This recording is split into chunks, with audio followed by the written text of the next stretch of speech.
আপনি বিশ্বের মারণাস্ত্রগুলো তৈরি করতে পারবেন না, তারা আপনাকে আইন করে দিয়েছে, ব্যান করে দিয়েছে। বছরের ব্যবধানে আমরা পুরো জাজিরাতুল আরবকে শাসন করলাম এবং সেই বেইজের উপর দাঁড়িয়ে আবু বকর, ওমর, ওসমান, আলী রাদিয়াল্লাহু আনহুম আজমাইন তারা আরও প্রায় 30 বছর খেলাফা বাস্তবায়ন করলেন।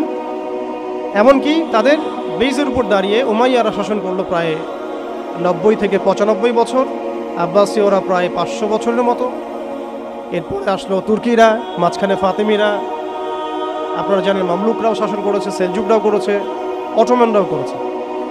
তো আমরা বুঝতে পারছি যে উম্মাহ এই হালতে ছিল না এখন যে হালতে আছে।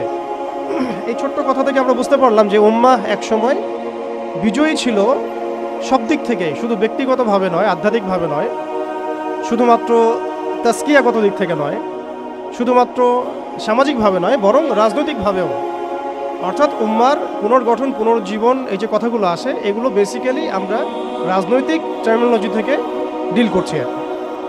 আমাদের উম্মার অবস্থা সবসময় এই বিশ্বকে নেতৃত্ব প্রদানকারী অবস্থায় ছিল, যেখান থেকে আমরা এখন সরে আসছি বলে আমাদেরকে এই টপিক নির্ধারণ করতে হচ্ছে যে কিভাবে আমরা এর পুনর্গঠন করব, পুনর্জীবন করব।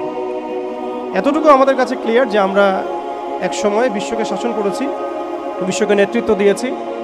ব্যক্তি জীবন থেকে শুরু করে রাজনৈতিক জীবন পর্যন্ত আমরা আল্লাহ রাব্বুল আলামিন এবং তার রাসূলের প্রত্যেকটা বিধান মেনে চলেছিলাম বা মানার চেষ্টা করেছিলাম। আল্লাহ পাক আমাদেরকে সম্মানিত করেছিলেন। পৃথিবীর কোনো পরাশক্তি আমাদের সামনে টিকতে পারত না, পৃথিবীর কোনো পরাশক্তি আমাদের সামনে টিকতে পারে নাই, না রোমানরা, না পার্সিয়ানরা, না এদিকের মাজুসিরা, আর না এই সাবকন্টিনেন্টের পৌত্তলিকরা, কেউই আমাদের সামনে দাঁড়াতে পারে নাই।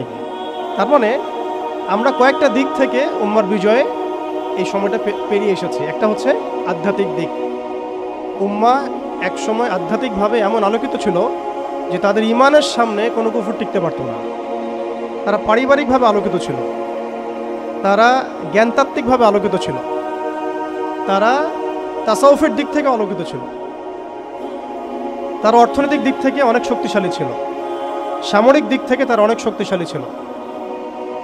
জামায়াবদ্ধভাবে আমরা থাকতাম, কোনো বিভক্তি ছিল না। আমাদের মধ্যে আসসামু ওয়া তাআ ছিল, আমাদের মধ্যে আমির, মামুর, বায়াত এবং ইতাআত ছিল। আমাদের মধ্যে রাষ্ট্র ব্যবস্থা ছিল, খিলাফা স্টেট ছিল, শরিয়া আইন ছিল এবং শরিয়া বা ইমারা রাষ্ট্র ব্যবস্থা ছিল। এবং আস্তে আস্তে আমরা এই বেইজের উপর দাঁড়িয়ে পর্যন্ত জয় করেছিলাম। শুধু তাই নয়, আমরা বলতে পারি যে সিন্ধু, এদিকে সিন্ধু, ওইদিকের আফ্রিকা, আফ্রিকা থেকে সিন্ধু পর্যন্ত, ওইদিকের পশ্চিমা সভ্যতা থেকে চায়না পর্যন্ত বলা যায় পৃথিবীর 4 ভাগের 3 ভাগ আমাদের দখলে ছিল। এই ছিল উম্মার অবস্থা। আমি বলেছিলাম টপিকটা অনেক গভীর, অনেক সময় সাপেক্ষ। আমি খুব অল্প কথায় বলার চেষ্টা করছি। উম্মার পুনর্জাগরণ কথাটা বলতে আমরা শুধু আধ্যাত্মিক পুনর্জাগরণ বুঝি না। আধ্যাত্মিক পুনর্জাগরণ আমাদের অনেকের অনেক ভালো অবস্থা এখনও আছে, আলহামদুলিল্লাহ। আমাদের প্রচুর মসজিদ আছে, প্রচুর মাদ্রাসা আছে, প্রচুর তুল্লাব আছেন, প্রচুর ওলামায়ে কেরাম আছেন। আমাদের বুদ্ধিজীবীর অভাব নাই, সামরিক বাহিনীর অভাব নাই, কিন্তু আমাদের ইসলামিক স্টেটেরও অভাব নাই। নামকা বাস্তে যদিও অনেক কিছুই, জনসংখ্যাও প্রচুর, সম্পদও প্রচুর, খনিজ সম্পদও প্রচুর। আমাদের মা বোনদের, পর্দানসীন মা বোনদের অভাব নাই। তাহলে আমরা কোন জায়গা থেকে পুনর্জাগরণের কথাটা বলছি? আসলে আমরা পুনর্জাগরণের কথাটা বলছি সামগ্রিক অর্থে, স্পেশালি রাজনৈতিক অর্থে, সামগ্রিকভাবে কিন্তু স্পেশালি রাজনৈতিকভাবে। এখন আসেন যে কিভাবে সম্ভব এই হারানো ঐতিহ্য, গৌরব ফিরিয়ে আনা। এটাই মূল কথা। আসলে আমাদের অনেক আলোচনা, কিন্তু মূল কথা কিন্তু অল্প হবে। আসলে কিভাবে পসিবল সেই জায়গা থেকে ফিরিয়ে আসে। এখন এতক্ষণ তো বললাম আমরা কোথায় ছিলাম, এখন ওই জায়গা থেকে আমরা কোথায় আসছি এটা একটু বলি, তারপরে বুঝবো। ওই জায়গা থেকে আমরা কোথায় আসছি আসলে। এখন আমি একটু আগে বললাম যে আমাদের প্রচুর মসজিদ আছে, মাদ্রাসা আছে, সব কিছু আছে, এটা সত্য। ইসলামের স্বর্ণযুগে যতগুলো ইউনিভার্সিটি ছিল না, আমাদের ঢাকা শহরে, গাজীপুরে তার চেয়ে বেশি ইউনিভার্সিটি আছে। ইসলামের স্বর্ণযুগে আমাদের জনসংখ্যা যত ছিল না, আমাদের এখন জনসংখ্যা তার চেয়ে অনেক বেশি। আমাদের মিডিয়া, প্রযুক্তি, আমাদের অস্ত্রশস্ত্র, আমাদের রাষ্ট্র, সব কিছু অনেক বেশি। কিন্তু কোন জায়গা থেকে পিছিয়ে আসছি, আমরা কোন জায়গায় আছি, এটা ডিল করতে হবে। এবং ডিলিংসটা এক্সটার্নাল অবজারভেশন দিয়ে করলে হবে না, ইন্টারনাল অবজারভেশন দিয়ে করতে হবে খিদির আলাইহিস সালামের মতো। বাহ্যিকভাবে অনেক কিছু মনে হবে, অনেক ইসলামিক দল আছে, অনেক মুসলিমদের সংখ্যা অনেক, একটু আগে বললাম মসজিদ মাদ্রাসা সব কিছু অনেক বেশি, সবই ঠিক আছে, কিন্তু ইন্টারনালি আমাদের কিছু বিষয় দেখতে হবে। ইন্টারনালি কি নাই আমাদের মধ্যে? এক নাম্বার, ইন্টারনালি সেই রাজনৈতিক বৈশ্বিক ক্ষমতা আমাদের হাতে নাই, প্রথম কথা, এবং এটা আমাদের জন্য লজ্জা। একটা সময় ছিল যখন আমরা এগুলো সব হাসিল করেছিলাম, প্রথমে তারা আমাদের কাছ থেকে যেটা কেড়ে নিয়েছে তা হচ্ছে রাজনৈতিক ক্ষমতা। তারা আমাদের কাছ থেকে প্রথমে ব্যক্তি জীবনে ধর্মের স্বাধীনতায় হস্তক্ষেপ কেউ করেনি। কুফাররা, জায়নিস্টরা, কাফের, ফাসেক, মুশরিক, মুনাফিক, এদের যে ঐক্য জোট ছিল, তারা প্রথমে আঘাত করেছিল আমাদের খিলাফায়। তারা প্রথমে আমাদের ব্যক্তি জীবনে এসে আঘাত করেন, নামাজ পড়তে পারবা না, পর্দা করতে পারবা না, গরুর গোশত নিয়ে হাঁটতে পারবা না, দেখলেই পিঠায় মেরে ফেলবো, এই জায়গায় তার আগে আঘাত করেনি আমাদেরকে। আমাদেরকে সবার আগে আঘাত করেছে রাজনৈতিক জায়গায়। আমাদের খেলাফা কনসেপ্ট তারা ভেস্তে দিয়েছে, ভেঙে দিয়েছে, বাইতুল মুকাদ্দাসকে লিবারেট করেছে। এরপরে সেই খেলাফা কনসেপ্টটাকে দূর করে দিয়ে তারা 50 থেকে 57টার মতো ক্ষুদ্র ক্ষুদ্র রাষ্ট্রে আমাদেরকে বিভক্ত করে দিয়েছে। এরপরে শুধু তাই নয়, এটা তো গেল বিভক্তি, কাঁটাতারের বেড়ার, যেটাকে আমরা নাম দিয়েছি জাতীয়তাবাদ। তারা প্রথমে আমাদের মাদ্রাসাগুলো বন্ধ করে নাই, তারা ওয়াকফ বিল দিয়ে এইভাবে আমাদের মাদ্রাসা, আমাদের মসজিদ, ভূমিগুলোকে দখল করে নাই। তারা প্রথমে আমাদের রাজনৈতিক ক্ষমতাটাকে কেড়ে নিয়েছে, খিলাফা কনসেপ্টটাকে ডিস্ট্রয় করেছে। এরপরে 57টার মতো টুকরা টুকরা রাষ্ট্রে আমাদেরকে ভাগ করেছে। এরপরের অবস্থা আরও ডেঞ্জারাস। ওই রাষ্ট্রগুলোর মধ্যে তারা তাদের তাবেদার মুনাফিক শাসক বসাইছে।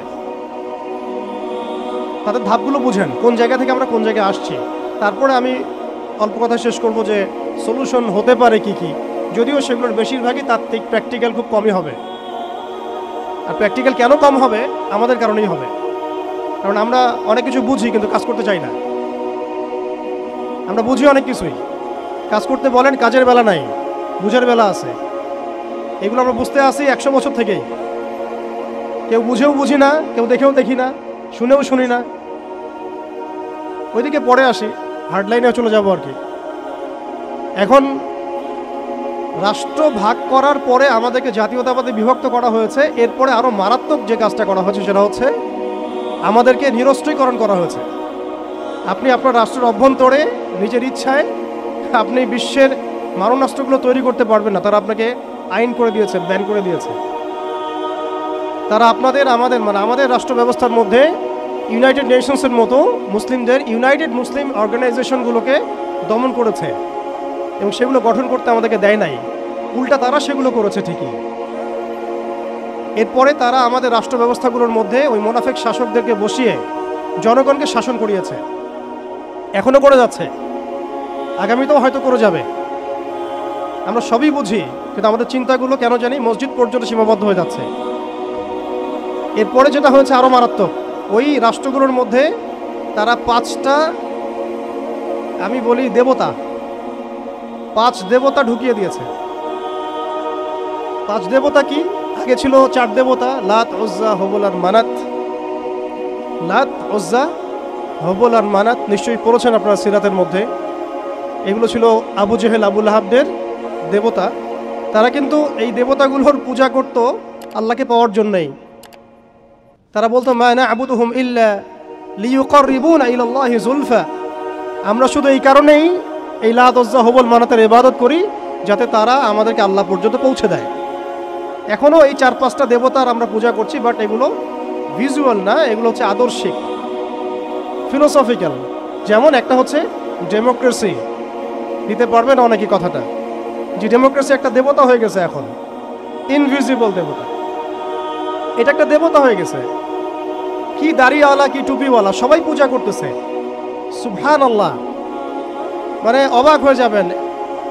রিপোর্ট করছে টিভিতে, আপনারা কি চান, এই গভর্নমেন্ট কয় বছর থাক, এই গভর্নমেন্ট কয় বছর থাক, আপনি কি ইলেকশন চান, আপনি কি চান না। অডিয়েন্সের, সাধারণ আম জনগণের জবাব হচ্ছে না, আমরা ইলেকশন চাই না। ইলেকশন দিয়ে কি হয়, খালি এক জালেম যে আরেক জালেম আসে, আমরা এইসব ইলেকশন চাই না। আমরা চাই ভালো কোনো সরকারি ব্যবস্থায় থেকে যাক আরও 10 বছর। মানে সবচেয়ে ভালো যে চিন্তাটা তাদের, সেটাও গণতন্ত্রের বাইরে যেতে পারে না। সরি, সবচেয়ে ভালো তাদের ইনসাফপূর্ণ যে চিন্তাটা মাথা থেকে আসে, সেইটাও এই দেবতাগুলোর বাইরে যেতে পারে না। ওই পূজার মধ্যেই চিন্তা। আমরা চাই এরকম একটা গভর্নমেন্ট আসুক, এই পদ্ধতি থাক, এবং আরও 10 বছর তারা দেশ চালাক। মানে ইসলামে যে আল্লাহ প্রদত্ত একটা রাষ্ট্র ব্যবস্থা আছে, একটা ইসলামী শাসন ব্যবস্থা আছে, এই কনসেপ্টটাই নাই। নামাজ পড়ছে মাশাআল্লাহ, রোজা রাখছে, হজ উমরা সবই করছে, বাট কেন জানি পলিটিক্যালি রাষ্ট্র ব্যবস্থা, ইসলামের যে রূপরেখা আছে বা ইসলামের যে একটা সুন্নাহ আছে, নবী সাল্লাল্লাহু আলাইহি ওয়াসাল্লামের যে একটা রেখে যাওয়া উসওয়াতুল হাসানা আছে, এইটাই মানুষ মানতে পারছে না বা বুঝতে পারছে না।